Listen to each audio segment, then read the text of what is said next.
Very good morning. ये video देख रहे हैं आप। ये वीडियो कहने को तो यह सिर्फ एक तस्वीर है, लेकिन अपने अंदर देश की करोड़ों महिलाओं की कहानी को छिपाई। लेकिन हुसैन वो कैसे? देखिए ज्योत्सना, ये जो आधा अक्स दिखाई दे रहा है, जिसमें हमने इंटरनल ऑर्गन्स को दिखाया है, शरीर के अंदर की झांकने की कोशिश की गई है। दरअसल ये हम सबको दिखता है एक हिस्सा, जिससे वो खुद भी वाकिफ है, यानी बाहरी हिस्से से वो खुद वाकिफ है। लेकिन इसी तस्वीर का जो दूसरा हिस्सा है, यकीनन उससे 100 में से 99 महिलाएं अनजान हैं, बेफिक्र हैं, जिस पर एक अदृश्य दुश्मन का साया ताउम्र मंडराता रहता है। बिल्कुल हुसैन, और सिर्फ मंडराता नहीं है, बल्कि कभी ना कभी 70% महिलाएं उसकी गिरफ्त में भी आती हैं और फिर पूरी जिंदगी स्टेरॉयड लेना उनकी मजबूरी बन जाती है। और देखिए, ये दुश्मन कोई और नहीं बल्कि ऑटो इम्यून डिजीज है, जिसमें शरीर का दोस्त होकर दुश्मन की तरह बर्ताव करने लगता है शरीर का ही कोई हिस्सा, और फिर तमाम तरह के डिसऑर्डर शरीर के अलग अलग हिस्सों में अलग अलग बीमारियों की शक्ल में उभरने लगते हैं, चाहे वो रोमेटाइड आर्थराइटिस हो, सोराइसिस हो, मल्टीपल स्क्लेरोसिस हो, पीसीओडी या फिर अल्सरेटिव कोलाइटिस। हाल ये है कि इसकी गिरफ्त में आने के बाद इसे सिर्फ काबू किया जा सकता है, पूरी जिंदगी ये साए की तरह से जिस्म के साथ बना रहता है। लेकिन सवाल तो यह भी है कि ऑटो इम्यून डिजीज वुमेन में, यानी कि महिलाओं में क्यों होती है ज्यादा? अमित, इसके पीछे कई फैक्टर्स काम करते हैं। जैसे महिलाओं का जो इम्यून सिस्टम होता है वो बायोलॉजिकली ज्यादा स्ट्रॉन्गर होता है, ज्यादा मजबूत होता है, और कई बार यही स्ट्रेंथ बैकफायर कर जाती है। दूसरा, प्रेगनेंसी के दौरान हार्मोन्स में तेजी से बदलाव होना कई बार बीमारियों को भी ट्रिगर कर देता है। बिल्कुल, लेकिन कोई तो तरीका होगा कि महिलाओं को इन बीमारियों से बचाया जा सके, या फिर ऑटो इम्यून डिजीज होने से वो बचे। बिल्कुल तरीका है, लेकिन उसके लिए उन्हें अलर्ट रहने की जरूरत होगी, सावधान रहना होगा। लगातार थकान, कमजोरी, जोड़ों में दर्द, सूजन, बार बार होते हुए इन्फेक्शन को नजरअंदाज न करके ही खुद को बचाया जा सकता है। क्योंकि जब वो खुद फिट रहेंगी तभी तो पूरे घर परिवार की जिम्मेदारी अच्छे से निभा पाएंगे। और कहते हैं ना कि अगर घर की महिला मजबूत रहेगी तो पूरा परिवार खुशहाल और मजबूत रहेगा। बिल्कुल ठीक बात है, क्योंकि वो घर परिवार का आधार होती, बेस होती है। और इसीलिए आज इस जो आधी आबादी हमारी है, इस पर काम करना है। और स्वामी जी बताएंगे कैसे महिलाएं अपना ख्याल रख सकती हैं, जो लगातार खुद को नजरअंदाज करने की आदत बना ली है, उससे कैसे खुद को बाहर निकालना है। स्वामी जी प्रणाम। प्रणाम स्वामी जी। बहुत बहुत प्रणाम। देखो, जो सबका ख्याल रखती है, माँ के रूप में, पत्नी के रूप में, बेटी के रूप में, अपने सास ससुर का, माता पिता का, पति का, बच्चों का, पूरे परिजनों का, स्वजनों का ख्याल रखती है। अपना ख्याल रखने के लिए, अपनी देखभाल के लिए, अपने सेल्फ केयर के लिए, अपने हेल्थ केयर के लिए, अपने hair care, dental care, skin care, तो ये शब्द तो बड़े चलते हैं। अपने लीवर की अच्छे से केयर करें, अपनी किडनी की, अपने पेनक्रियाज की, अपने लंग की, हार्ट की, ब्रेन की, नर्वस सिस्टम की, अपने तन की, अपने मन की, पूरे जीवन की केयर करनी है, केयरलेस नहीं रहना। और इसके लिए एक तो ये भुजंगासन, ऐसे, और बैठे बैठे प्राणायाम करो। आप सब भुजंगासन करें, प्राणायाम करें, जो कर सके 100 बार दंड बैठक में लगाए। अब तो लगाओ, दंड भगाओ, ठंड का माहौल बन गया। होले होले ऐसे और ऐसे। ये अब जो ऐसे प्रकृति के अंग संग रहते, उनको देखो, हमारी इधर गैया मैया, इनको भी ठंड नहीं लग रही है, ये खूब दौड़ लगाती है। और अभी इनको हम सुबह सुबह 4 बजे 3 बजे ही पहुंच जाते हैं रोटी खिलाने के लिए। और तब से देखता हूं मैं, इनको पूरी ऊर्जा से आप्लावित रहती है, ना कोई कपड़ा ओढ़ती है।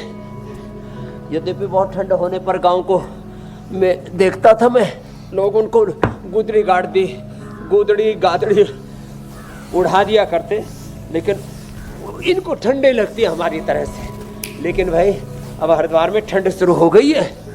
अब हमको देख करके कुछ लोग जो है ऐसे कपड़े मत उतार के फेंक देना। पहले थोड़ा सा अपनी इम्यूनिटी को अच्छा करना, तो अपनी बॉडी को रिदम में लाना पहले, और जब रिदम में ले आएंगे आप तो फिर आंवला लगा किलो गोधन अर्थ में पिलाते, पान कराते, इम्यूनोग्रिड गोल्ड कर इम्यून गोल्ड, स्वर्ण शिलाजीत ये सामने रखी है, ये खिलाते हैं। जिनकी कफ प्रकृति है उनको स्वासारी ब्रोनकोम और च्यवनप्राश, जिनकी वात प्रकृति है, वात भी बढ़ता है सर्दियों में, पिडानिल गोल्ड ऑर्थोग्रिड, हाँ बीपी भी बढ़ता है, मुक्तावटी आदि, और हाँ वेट में दोहर वेट को आदि, और साथ में योग, ये बहुत जरूरी है। तो एक वाक्य बोल रहा हूँ, बॉडी को ऑटो पायलट पर ले आओ। योग, आयुर्वेद और ये जो नेचुरल चीजें है ना, ये बॉडी को ऑटो पायलट पर ले आते हैं। स्वामी जी लग तो सबको यही रहा है सुबह एक तो जॉगिंग कर लिया करे कम से कम, एक तो अभ्यास कि उन्होंने अपनी बॉडी को ऑटो पायलट मोड पर रखा हुआ है, लेकिन सब कंफ्यूजन में और सब गड़बड़ झाला कर रहा है। इसीलिए आज का कार्यक्रम खास तौर से आधी आबादी के लिए बहुत अहम होने वाला, और जो घर के मेल हैं, जो घर के पुरुष हैं, उनको भी इस बात का ख्याल रखना है कि जो घर की महिलाएं हैं वो भी अपना उतना ही ख्याल रखें जितना वो महिलाएं घर के पुरुषों का रख रही हैं। स्वामी जी देखिए, इम्यून सिस्टम का जो काम है वो शरीर की हिफाजत करना है, रक्षा करना है, लेकिन इसके सेंसर्स में कई बार गड़बड़ी आ जाती है। अब इसकी वजह से खुद ही को वो नुकसान पहुंचाने लगते हैं, यानी शरीर की ही डिफेंस फोर्स बगावत कर देती है, खुद पर ही हमला करने लगती है। तो स्वामी जी पहले तो ये कि प्रतिरक्षा प्रणाली में गड़बड़ी क्यों आ जाती है, एक बात ये, और गड़बड़ी ना आए इसके लिए क्या क्या चीज़ें ज़रूरी हैं, और अगर इम्यूनिटी स्ट्रांग बनी रहेगी तो मुझे लगता है शायद ये गड़बड़ी नहीं आएगी। 3 कारण है मेरे भाई हुसैन जी। एक तो पेट में आहार की भीड़ लगी पड़ी है, सैकड़ों प्रकार के खाने पीने की, और वो भी वो चीज़ें जो हमारे लिए उचित नहीं है, बस जो स्वाद लगा और जो मिला वही गप कर गए। तो पेट में आहार के अलग अलग कंपोनेंट्स की भीड़ लगी है, दिमाग में विचारों की भीड़ लगी है, और दिल में भावनाओं की भीड़ लगी हुई। इस भीड़ के बीहड़ में, और फिर काम की भीड़ चारों तरफ, और उसके बाद सैकड़ों तरह की बातें सुनाने वाले, ताना बाना देने वाले, उनकी भीड़ लगी पड़ी है। उन सब के बीच में व्यक्ति बरगला जाता है, पगला जाता है, उसको समझ ही नहीं आता। जैसे भयंकर आंधी तूफान एकदम से चारों तरफ से विपत्ति टूट पड़े तो आदमी किम कर्तव्य विमूढ़ हो जाता है, किम करोमि क गच्छामि को माम उद्धरिष्यति। ऐसा ही व्यक्ति का हाल हो गया है। इसलिए आहार पर नियंत्रण करो, विचार पर नियंत्रण करो, अपनी संवेदनाओं पर नियंत्रण करो, काम के बोझ के साथ नहीं बोध के साथ जियो, और दुनिया की कहासुनी में मत फंसो, और रोज हमारे साथ योग करो। ताड़ासन, तिर्यक ताड़ासन, इतना तो सब कर सकते हैं। जैसे हम रोज सुबह सुबह ये पावर योग का 5 मिनट का ही सेशन ऐसे करवा देते, इसमें इतनी एनर्जी डाल देते हैं, पूरी ऊर्जा फूंक देते हैं। और जैसे जैसे सर्दी बढ़ती जाती है तो हमारे 3 सेशन चलते हैं पावर योगा के। एक तो जब स्टार्ट करते हैं तब, हाँ, फिर एक बार बीच में, फिर एक बार लास्ट में, तो हम लोगों को ठंडा पड़ने ही नहीं देते, पूरा गर्मा गर्म रखते हैं। तो प्रकृति परमेश्वर ने ऐसी व्यवस्था की है मनुष्य के शरीर की कि उसको यदि योग में ढाल दिया जाए तो ऑटो पायलट पर सब कुछ चढ़ेगा। 99% हमारा liver, kidney, heart, brain, nervous system autonomic system पर चलता है। और जब हम योग करते हैं तो हमारा वात, पित्त, कफ, त्रिदोष, हमारा anabolism, catabolism, metabolism, lipogenesis, lipolysis, apoptosis, autophagy, mitophagy, सब कुछ एकदम नियंत्रित रहेगा। तो फिर हमारी बॉडी अपने ही खिलाफ बगावत नहीं करेगी, ये आत्मद्रोह, ये भीतराघात नहीं होगा अपने शरीर में।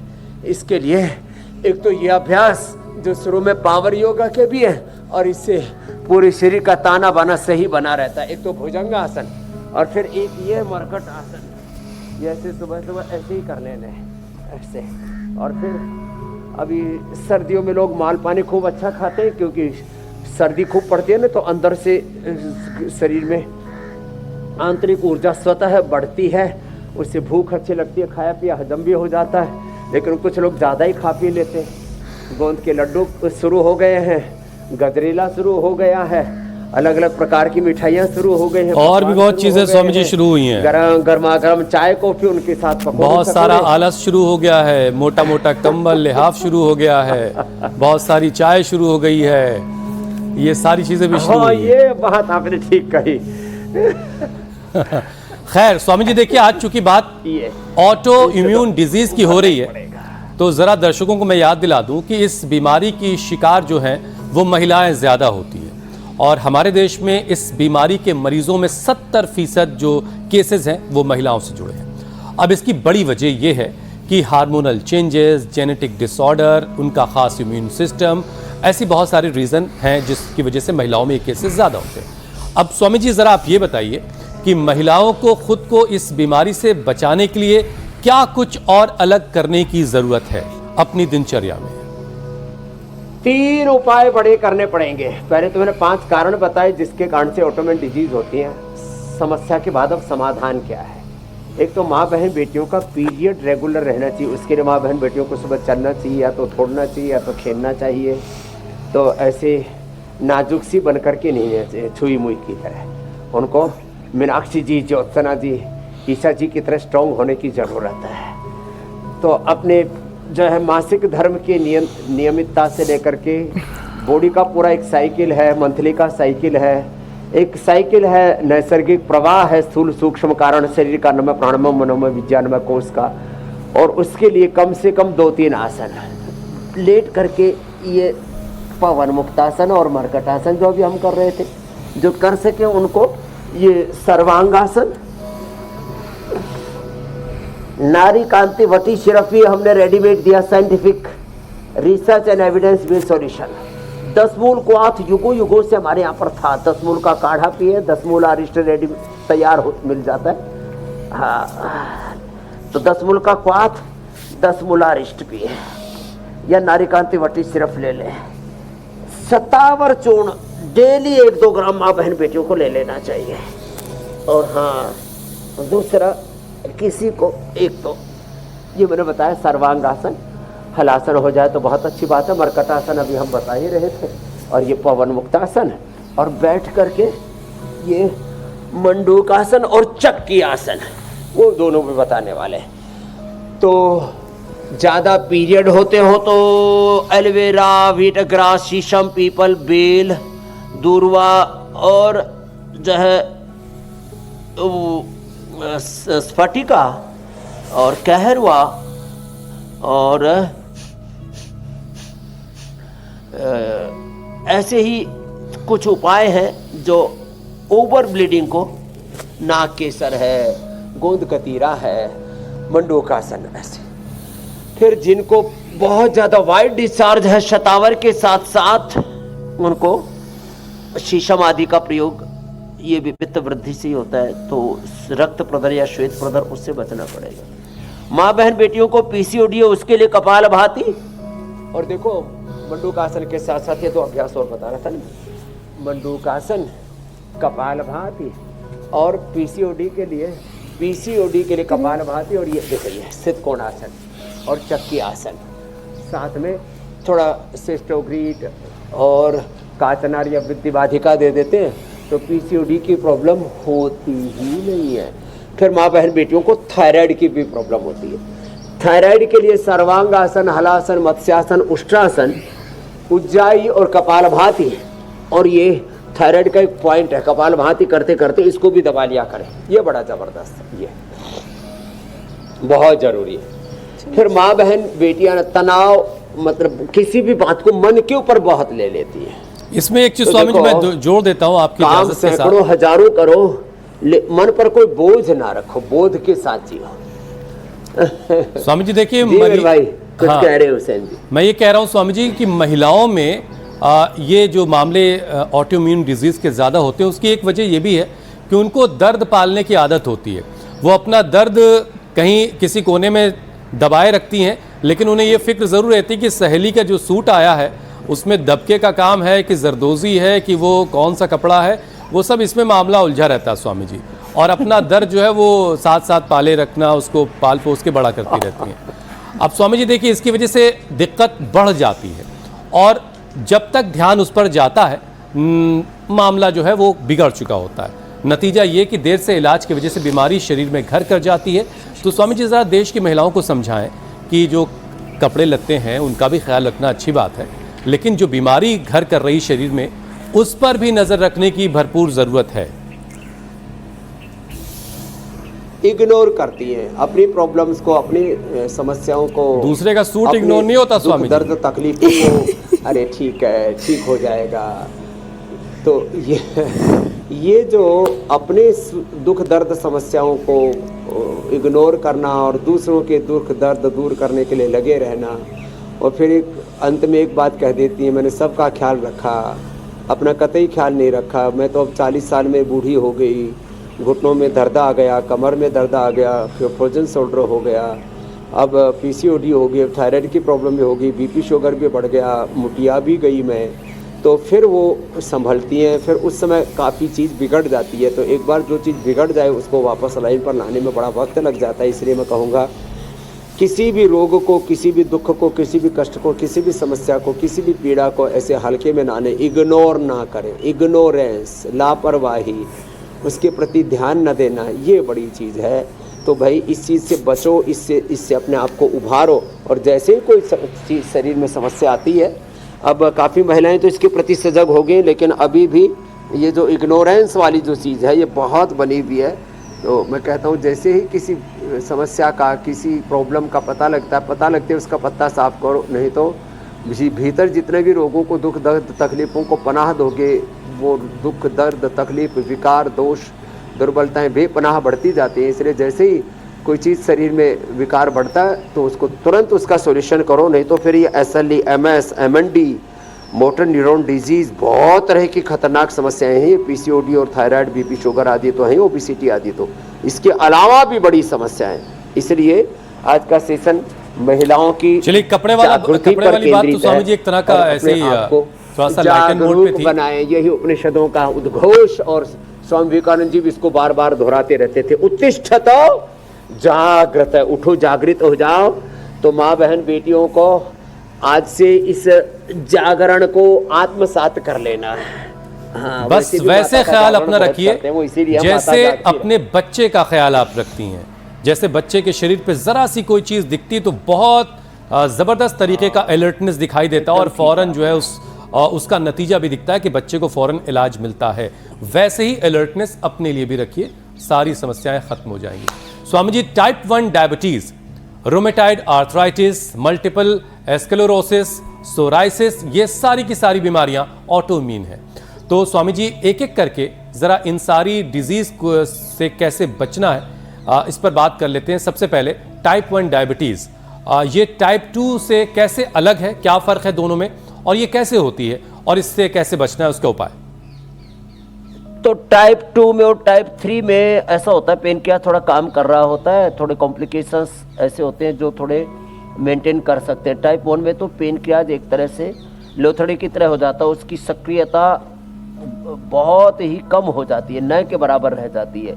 इसलिए ऐसा बोल दिया जाता है कि अब पेनक्रियास काम ही नहीं कर रहा है। ऐसी स्थिति में भी मंडूकासन, योग मुद्रासन जो अभी हम कर रहे हैं, पवन मुक्तासन, उत्तान पादासन लंबा करा करके, और जो कर सकते हैं वक्रासन, अर्धमत्स्येंद्रासन भी, तो ऐसे 5-7 आसन करवा करके खाली पेट मधुनासनी, मधुग्रिट, खीरा, करेला, टमाटर का जूस पिला करके हमने टाइप 1 डायबिटीज़ के पेशेंट्स को भी उससे बाहर निकाला है। इंसुलिन बंद कराई, यहाँ पर भी बैठे हुए इंसुलिन बंद करके मेरे दाईं ओर 10, 20, 25, 50 यूनिट इंसुलिन बंद हो जाती है। डायबिटीज़ और डायबिटीज़ के कॉम्प्लिकेशंस और जितनी भी दवा है, दवा के भी एडवर्स इफेक्ट, 3 चीज़ें एक साथ, डिजीज़ के कॉम्प्लिकेशंस, ड्रग्स, दवा और दवा के फिर एडवर्स इफेक्ट, और उससे फिर एक के बाद दूसरे बीमारियों की श्रृंखला, कुणबा, कुटुंब, खानदान, वो चारों तरफ से हम पर हावी हो जाता है।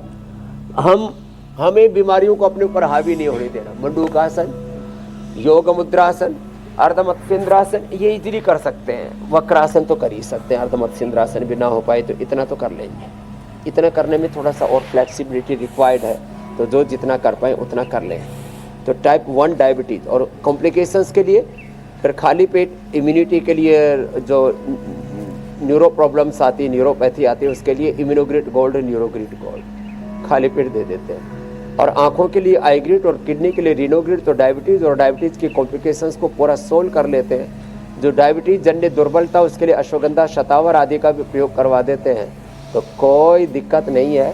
तो किसी भी माँ बहन बेटी को ये प्रॉब्लम हो गई हो तो उनको घबराने की ज़रूरत नहीं है, बस योग को अपना लेंगे तो मधुमेह और मधुमेह जनित सारे दुष्प्रभावों से, उसकी सारी समस्याओं से, उसके सारे उपद्रवों से मुक्ति पालेंगे। बैठ करके ये और लेट करके, जैसे मैंने बताया, ये पवन मुक्तासन, उत्तान पादासन एक रिदम के साथ करना है, प्रवाह के साथ। तो अभी स्वामी सर्दी जी भी बढ़ रही है तो थोड़ा शिलाजीत भी ले लें, थोड़ा हल्दी भी ले लें दूध में, उससे भी अच्छा रहता है। जी लेकिन ये रूमेटाइड आर्थराइटिस का क्या किया जाए? ये भी तो एक तरह की ऑटो इम्यून डिजीज है। ये आर्थराइटिस से कितनी अलग है और किस तरह की तकलीफें इंसान के शरीर को देती है? और इसी से जुड़ा हुआ है ANA, AVN, HLB27। ये आर्थराइटिस के करीब 80 से ज़्यादा शाखाएं तो आयुर्वेद में वर्णित हैं। इसके लिए एक तो सूक्ष्म व्यायाम और प्राणायाम, एलोवेरा, गिलोय, पारिजात, निर्गुंडी, सहजना। अब देखो पारिजात मैंने बोला तो ये पारिजात, इधर देखो ये पारिजात है, इसके आजकल ये फूल भी आ रहे हैं। ये जैसे ये देखो ये केसरिया रंग का इसकी ये जो है इसकी नीचे की डंडी होती है और ऊपर सफ़ेद फूल होता है। इसको ऐसे ही मुंह में ले लेते हैं, ऊपर तो ओस भी पड़ गया, तो अच्छा लग रहा है। तो ये पारिजात, अकेला पारिजात, अकेली निर्गुंडी, अकेला आंवला, अकेला एलोवेरा, अकेली गिलोय, और साथ में ले ले यदि पांचों की पांचों चीज, एलोवेरा, गिलोय, पारिजात, निर्गुंडी और सहजना, तो किसी भी प्रकार के नसों में झंझनाहट है, नाड़ीगत वात है, फिर अस्थिगत वात है, स्नायुगत वात है, सर्वांग वात है, सब प्रकार के वात रोगों का प्रशमन हो जाता है। ये ऑटोइम्यून डिजीज की श्रेणी में जिसको गिना गया है, इसका ये ऑटोमेटिक सॉल्यूशन हो जाएगा। एलोवेरा, गिलोय, पारिजात, निर्गुंडी, सहजने का रस, गलेरू, पीड़ानिल गोल्ड, ऑर्थोग्रिड, खाली पेट पीड़ानिल गोल्ड खाने के बाद ऑर्थोग्रिड, चंद्रप्रभा, गोक्षरादि गुग्गुल, लाक्षादि गुग्गुल, योगराज, महायोगराज गुग्गुल और नस नाड़ियों में दर्द है तो त्रयोदशांग गुग्गल, अश्वशिला आदि का प्रयोग करवाते हैं और सच में इससे ये आर्थराइटिस से मुक्त हो जाते हैं। दही, छाछ, नींबू, अचार, टमाटर, कुछ दिनों तक तो आंवला और नींबू भी बंद करा देते हैं, नींबू का अचार भी, आंवले का अचार भी, क्योंकि ये खट्टी चीजें वात को बढ़ा देती हैं। ये अनुभूति की बात है, ये एक्सपीरियंस की बात है। तो जिससे जितना बन पाए ऐसे ही अभ्यास, थोड़ा सूक्ष्म व्यायाम और प्राणायाम, इतना करने से, और अनाजों में 5 चीज़ें तो हम छोड़ने के लिए बोलते ही हैं, सफ़ेद आटा, सफ़ेद चावल, सफ़ेद नमक, सफ़ेद चीनी और सफ़ेद तेल।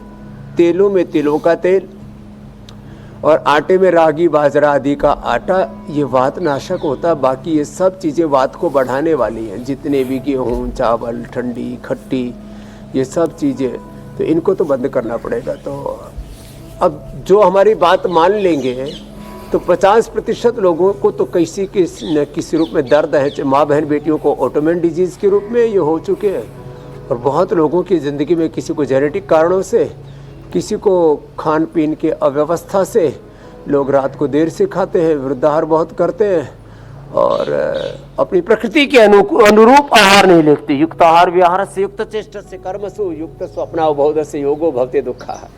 इसका पालन न करने से 7 बजे के बाद, 8 बजे के बाद, 10, 11, 12 बजे तक खाते हैं, उससे भी वात रोग बढ़ जाते हैं। तो थोड़ा अपने आप पर नियंत्रण तो रखना पड़ेगा मेरी बहन, तो वात रोगों का पूरा खात्मा हो जाएगा। अच्छा स्वामी जी, देखिए आज का हमारा जो कार्यक्रम है वो महिलाओं पर फोकस्ड है, लेकिन चूंकि बात रूमेटाइड आर्थराइटिस की हो रही थी तो जरा बच्चों की बात कर लेते हैं कि बच्चों में भी स्वामी जी आजकल ये मामले काफ़ी देखने को मिल रहे हैं। तो सवाल तो ये है कि इतनी छोटी सी उम्र में ये बीमारी कैसे बच्चों पर अटैक कर रही है, और बच्चों के जोड़ों में अगर तकलीफ हो, बच्चों के जोड़ों में अगर दर्द हो, तो माता पिता उनकी कैसे मदद करें? उनको पीड़ानिल गोल्ड, ऑर्थोग्रिड, ऑर्थोकेयर तो दे ही दे, और उनको बच्चों को थोड़ा फिजिकल एक्टिविटीज़ में मोटिवेट करें। बच्चे आराम से कर लेते हैं सूक्ष्म व्यायाम, प्राणायाम आदि, और बहुत जल्दी बच्चों का अच्छा हो जाता है। मैंने तो बच्चों में देखा RE फैक्टर, CRP, अब तो छोटे छोटे बच्चों में वात के जो खतरनाक रूप है ना, विल्सन डिजीज, पार्किंसन डिजीज, हो एंकरेजिंग स्पोलाइटिस, पूरी कमर जकड़ गई लो, और टेढ़े मेढ़े हो गए बच्चे।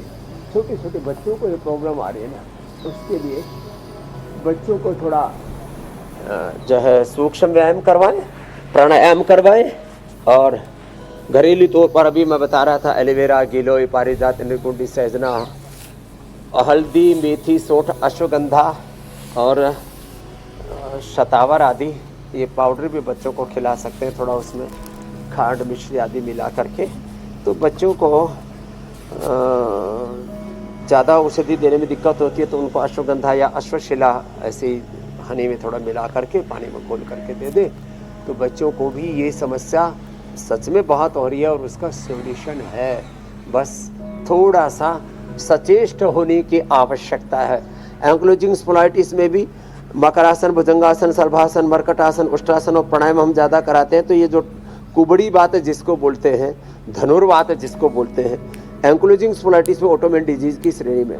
ये जो SLEMS बोलते हैं ना, ये भी वात रोगों की शाखाएं हैं। पार्किंसंस, अल्जाइमर, डिमेंशिया, ये नाड़ीगत वात, स्नायुगत वात, सर्वांग वात की श्रेणी में आते हैं। और इसमें भी हमने देखा है न्यूरोग्रिट, इम्यूनोग्रिट गोल्ड खाने के पहले और खाने के बाद में चंद्रप्रभाव टी, गोक्षरादि गुग्गल और ये पीडानिल गोल्ड, ऑर्थोग्रिट आवश्यकता के अनुरूप इनका सेवन कराते हैं। और हमने हजारों केस SLE के, MS के और अब MND के भी हमने अच्छे कर दिए। सबसे पहला पेशेंट हमारा भंवर सिंह था जो व्हील चेयर पर आया था और उसके हाथ पैरों के मांस सूखने लगते हैं। ये माताओं बहनों में भी बहुत हो रही है, पुरुषों में और बच्चों तक में भी आ गई है। 15-20 साल के बच्चों और जवानों में भी अब ये बीमारी घर कर रही है। तो इस बीमारी का भी सॉल्यूशन आ गया है, बस इसमें ज़्यादा प्राणायाम करना पड़ता है। और जो प्राणायाम पूरा करते हैं, अपने खान पान पर पूरा ध्यान रखते हैं, उनकी हमने ये प्रॉब्लम अच्छी की है मेरे भाई हुसैन जी। अच्छा स्वामी जी, देखिए एक्सपर्ट्स ये बता रहे हैं कि MS, MND।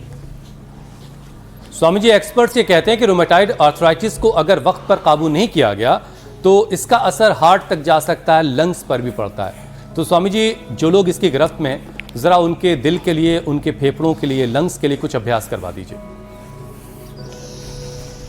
हाँ, बहुत ज़रूरी है। वैसे भी फेफड़े सिकुड़ने लगते हैं सर्दी में, रेस्पिरेटरी सिस्टम थोड़ा सा संकुचित हो जाता है। तो भस्त्रिका के साथ स्कंध संचालन करें, स्वासारी गोल्ड शहद के साथ ले लें या ब्रोनकोम ले लें, स्वासारी क्वाथ पी लें, स्वासारी अवलेह ले लें, स्वासारी प्रवाही ले लें, थोड़ा शिलाजीत ले लें, श्रवण शिलाजीत, अश्वशिला आदि का प्रयोग कर लें, थोड़ा च्यवनप्राश का प्रयोग कर लें।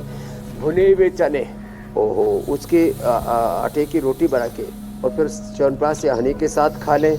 और भुने हुए चने और थोड़ा सा काली द्राक्ष, किशमिश या मुनक्का, खजूर, अंजीर आदि के साथ खा लें। और दूसरी चीज़ें बंद कर दें थोड़े दिन के लिए, पूरे लंग एकदम 100% एक्टिवेट हो जाते हैं। ये मेरा अपना अनुभव बता रहा हूँ। अनार, पपीता, अनार और पपीता यही खाने के लिए देते हैं। बाकी रोटी, चावल, सब्जी सब, दूध, दही बंद कर देते हैं। दही लेना है तो सोयाबीन का लें, नहीं तो सामान्य दूध, दही। उसमें दूध में क्या डालें? दूध में मुलेठी, सुंठी और अश्वगंधा, हल्दी और शिलाजीत, ये 5 चीज़ें डाल करके ले लेंगे तो फिर नहीं तो कफ करता है। अब रही बात हार्ट की, हार्ट के लिए कार्डियोग्रिट खाली पेट और खाने के बाद हृदय अमृत अर्जुनारिष्ट के साथ ले लें और प्राणायाम कर लें। बस अब सर्दी आ गई है तो लौकी का जूस छोड़ करके लौकी का सूप ले लें। लौकी का सूप बड़ा अच्छा रहता है, उससे हार्ट की सारी आर्टरी खुल जाती हैं। तो ये अभ्यास है कि ये अभ्यास, और दूसरा जिससे बन पाए सूर्य नमस्कार और भस्त्रिका, कपालभाति। स्वामी जी, दिल और फेफड़ों को कैसे मजबूत रखना है? तो हमने लोगों का हार्ट का कैल्सिफिकेशन, हार्ट का इजेक्शन फ्रैक्शन, ब्लॉकेज सब ठीक किया है जी। वो तो आपने बता दिया, लेकिन मल्टीपल स्क्लेरोसिस की बात करना भी ज़रूरी है क्योंकि ये भी एक तरह का ऑटो इम्यून रोग है। ये ब्रेन और फिर रीढ़ की हड्डी को इफेक्ट करता है। तो इसको कैसे, इसके प्रभाव से कैसे बचा जाए, इसका कैसे उपचार किया जाए? और एमएनडी इसलिए हो रहा है लोगों को, और ये पार्किंसंस, अल्जाइमर, डिमेंशिया, ये पूरा एक कुटुंब है ब्रेन और नर्वस सिस्टम की बीमारियों का। एमएनडी में मसल्स सूखने लगते हैं, नस नाड़ियाँ कमज़ोर पड़ जाती हैं, और वो शुरुआत दिमाग से होती है, फिर पार्किंसंस, अल्जाइमर, डिमेंशिया की तरफ व्यक्ति आगे बढ़ता है। तो इसमें जैसे मैंने कहा था, माँ बहन बेटियों को, शतावर पुरुषों को अश्वगंधा रोज लेनी चाहिए, तो कभी भी कोई ऑटोमेटिक डिजीज नहीं होगी। बॉडी की एनर्जी को ऑटो पायलट मोड पर सेट कर देते हैं। तो अश्वगंधा और शतावर दोनों ही ले लें। एक बात, रिफाइंड ऑयल बंद करना पड़ेगा, ये एमएनडी का एक प्रमुख कारण है। गाय का घी खाओ, 1 चम्मच खाओ, 2 चम्मच खाओ, सुबह खाली पेट जरूर लो। जो भी छोंक आदि में या रोटी में, दाल में, सब्जी में प्रयोग करना, 2 चम्मच घी पर्याप्त होता है एक व्यक्ति के लिए, इतना जरूर लेना चाहिए। लोगों ने जीरो फैट के चक्कर में, जीरो फैट, जीरो साइज कमर का, ये जीरो कोलेस्ट्रॉल, ये सब तो मूर्खता की बातें हैं। तो लोगों ने रिफाइंड ऑयल खा खा कर अपने सेहत का, अपने दिल दिमाग का दिवालिया निकाल दिया, और MND, SLE, MS automatic disease की गिरफ्त में आ गए। इसलिए रिफाइंड ऑयल को घर से निकालिए। सरसों का तेल, तिल का तेल, मूंगफली का तेल, कपासिया का तेल, नारियल का तेल, नेचुरल जो ऑयल्स है, इनका सेवन कीजिए। कपालभाति और अनुलोम विलोम प्राणायाम कीजिए। खाली पेट ये इम्यूनोग्रिट गोल्ड और न्यूरोग्रिट गोल्ड और खाने के बाद हमने अश्वगंधा, अश्वशिला, स्वर्णशिलाजीत ऐसी औषधियों का प्रयोग करके, अनुलोम विलोम ज़्यादा करा के, पंचकर्मा षटकर्मा करा करके एमएनडी को अच्छा किया है मेरी बहन। चलिए, ये सारी चीजें करते रहिए। अगर इसके बाद भी कुछ बाकी बचा रह गया तो फिर संजीवनी है ना। चलिए संजीवनी की तरफ बढ़ते हैं स्वामी जी।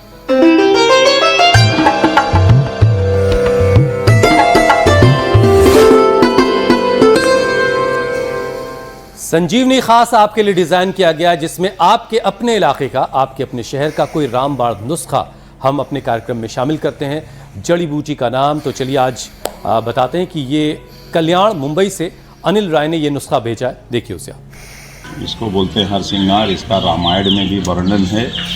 इसके पत्ते को तेल में उबाल के मालिश करने से हड्डियां बहुत मजबूत होती हैं। इसे चाय के अंदर भी डाल के लोग यहाँ गांव में पीते हैं। अभी इस समय इसकी बहुत डिमांड है। कोरोना काल में इसका पौधा इतना बिका था कि लोग ब्लैक में ख़रीद करके इसको अपने घरों में लगाए, और आज इसका घर घर में पौधा है। इसका फूल भी बहुत बेहतरीन होता है। सूर्योदय के पहले इसका फूल ख़त्म हो जाता है। जैसे सूर्य निकलेंगे, सूर्य भगवान के निकलने के बाद यह फूल विलुप्त हो जाता है। इसकी बहुत ही मांग गांव में है। इसका लोग चाय, काली चाय बोलते हैं, उसमें डाल के अदरक के साथ पका के पीते हैं, जिससे हड्डियों में आवाज़ आनी बंद हो जाती है और हड्डियों में दर्द होता है वह ख़त्म हो जाता है। स्वामी जी, हार सिंगार बहुत अद्भुत है। अनिल राय जी को धन्यवाद। माताएं बहनें ज्यादा भेज रहे, भाई भी। स्वामी जी, रात की रानी भी यही है क्या? श्रृंगार सर्दियों में ज्यादातर, सर्दियों में सबसे ज्यादा, हाँ, जोड़ों में दर्द, हार श्रृंगार पारिजात इसी को बोलते हैं। और ये हार श्रृंगार पारिजात इतना अच्छा, एक तो कहते हैं जिस घर में होता है उस घर में कोई अमंगल नहीं होता, ग्रह दोष, वास्तु दोष, काल सर्प दोष, पितर दोष और सारे प्रारब्ध दोष इससे नष्ट हो जाते हैं। इससे ऐसे पॉजिटिव वाइब्स निकलते हैं। तो ये जो है सुबह सुबह इसकी ये झड़ जाते हैं, गायब हो जाता, मतलब ये झड़ जाता है सुबह सुबह। तो ये हमने इकट्ठा कर लिया ना, ऐसे इकट्ठा कर लें। इसके पत्ते और फूल इसको उबाल करके पी लें। आर्थराइटिस के लिए, वात रोगों के लिए, ऑटोमेन डिजीज के लिए तो परम औषधि है ही। बाकी सर्दी जुकाम बुखार, ये इसके सब फूलों की खुशबू भी कमाल होती है। सबके घर में पारिजात होना चाहिए। खाते रहो तो कभी जिंदगी में वात रोग और ऑटोमेन डिजीज का तय घर ये पौधा होता है, उस लेकिन घर को योग की महका खुशबू देता है। भी पूरी दुनिया में फैल रही है और योग की ताकत से बहुत सारे लोग निरोगी हो रहे हैं। बहुत बहुत शुक्रिया स्वामी जी। प्रणाम स्वामी जी। प्रणाम स्वामी जी। बहुत बहुत प्रणाम।